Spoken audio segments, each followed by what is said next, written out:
Moi, je suis un petit taré pour dire que dans ce devoir de mémoire intergénérationnelle, nous avons le plaisir aujourd'hui d'avoir à nos côtés Hélène, qui est l'arrière-petite-fille d'Ernest Percheron, qui était le maire du village le jour de l'inauguration du monument. Alors, Hélène Percheron et sa famille, présente ici aujourd'hui, non seulement elle est l'arrière-petite-fille d'Ernest Percheron, mais elle est aussi la petite-fille de Louis Percheron. Louis Percheron, que nous allons honorer tout à l'heure au cimetière, et Louis Percheron, dans l'autre guerre, celle de 39-45, est mort dans un camp, donc dans un stalag en Allemagne, donc en Allemagne au sud, à côté de la frontière du Danemark.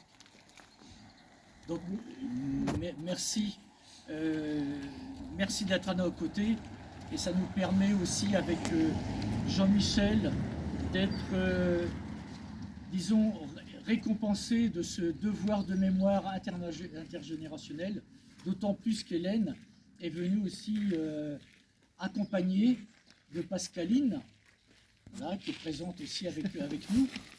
Et là, nous sautons aussi une génération supplémentaire.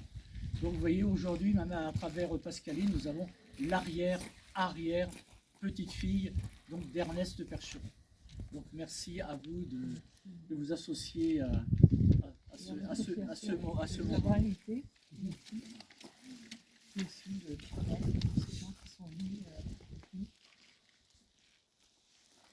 Alors, il y avait bien sûr Ernest Percheron qui a fait ce discours. Il avait également, en tant que maire du village, à ses côtés, Feugère Desforts, qui était le maire de Novilliers-Grand-Houx, Monsieur Charrier, le maire des Châteliers Notre-Dame, Monsieur Boutefol, mais là je ne sais pas si ce Monsieur Boutefol, adjoint au maire des Potrolles, je pense qu'il était en famille avec Monsieur Boutefol Charles, qui est le premier nom gravé sur notre monument. Mais comme Monsieur Boutefol est également sur le monument aux morts des Potrolles, donc il va de soi qu'il y avait un lien de parenté. Monsieur Bouvard donne la parole à Monsieur Percheron, Ernest, maire de Saint-Aimant. Et Hélène va se faire l'écho des paroles prononcées par son arrière-grand-père. Donc Hélène, voilà. Ce moment te revient. Je vais mettre mes lunettes parce que j'ai plus mes yeux de 20 ans, hein, et je vois rien du tout. Bon, je vais essayer de ne pas m'appuyer. Donc voilà ce que disait M. Ernest Percheron. Et vous verrez, enfin, vous entendrez que c'est rédigé dans un français impeccable, absolument irréprochable. Voilà, je m'approche. Voilà, oui. Ça fait que ce soit plus solennel.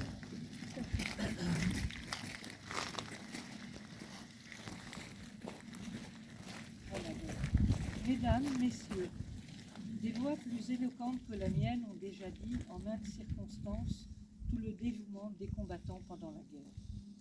Qu'il me soit permis aujourd'hui, dans le cadre familial de notre petite commune, d'évoquer le souvenir de ces dures années de guerre, afin de dégager les enseignements et les leçons que comportent ces tragiques événements.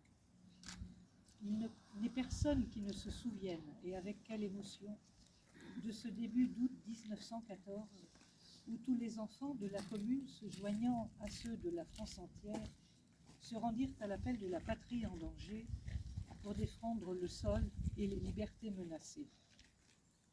Avec un douloureux serrement de cœur, nous les avons vus partir, et nous avons suivi ensuite, avec une angoissante émotion, toutes les étapes de leur long et difficile calvaire. Ce furent d'abord les désastreuses batailles et les désillusions, puis la Marne, où nos armées opposèrent à l'envahisseur une infranchissable barrière. Et puis ce furent ensuite les tranchées, avec les combats quotidiens et sanglants, les gaz, les mines souterraines, les liquides enflammés, les bombardements d'artillerie et tous les moyens de destruction accumulés, jusqu'enfin vint le moment de la victoire libératrice. Nos mobilisés de Saint-Aimant remplirent largement leur rôle dans ces terribles années, puisque 6 d'entre eux y laissèrent leur vie. Ce sont Goudron Charles, Mort pour la France. Gentil Henri, Mort pour la France. Denis Célestin, Mort pour la France. Huvet Gabriel, Mort pour la France. Melin Eugène, Mort pour la France. et Agir Marcel.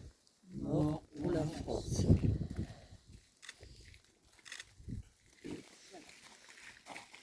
Au mot pour mot. C'était très beau. Oui,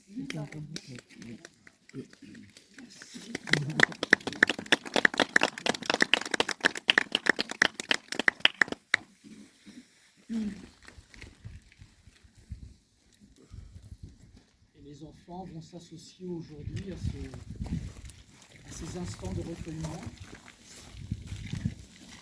en déposant la gerbe de fleurs.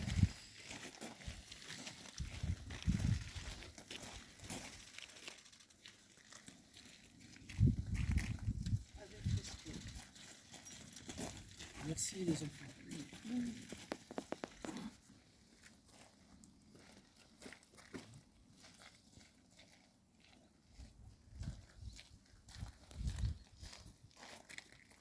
Camarades qui montez aujourd'hui à l'appel, votre souvenir restera profondément gravé dans nos mémoires et dans nos cœurs.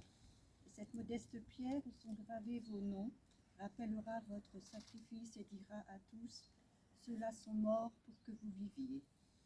Vos familles qui ont tant pleuré, vos enfants privés de leur soutien, seront l'objet de toute notre sollicitude, car nous n'oublierons pas que vous leur avez donné des droits sur nous.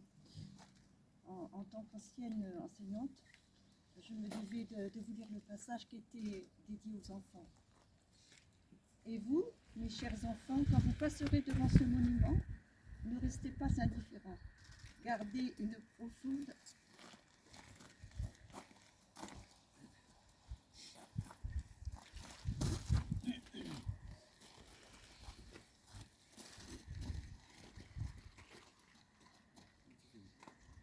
Gardez une profonde et fidèle reconnaissance à ceux dont les noms sont ici.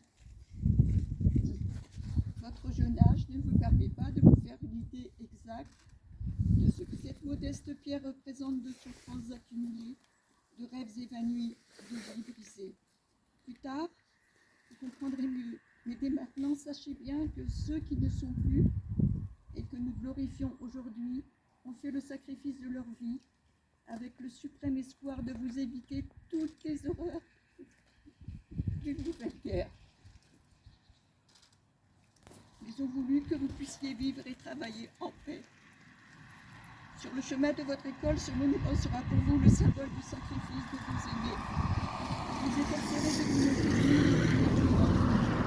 honorer leur mémoire, vous travaillerez vous aussi à faire triompher l'idée de paix entre les peuples. Vous contribuerez ainsi au relèvement et à la prospérité de notre chère patrie. Honneur aux enfants de Saint-Aimant, mort pour la France. Je suis désolée, mais ça me rappelle tellement ce qui se passe actuellement. À présent, respectez une petite minute de silence avant de nous rendre au cimetière pour déposer les plaques commémoratives.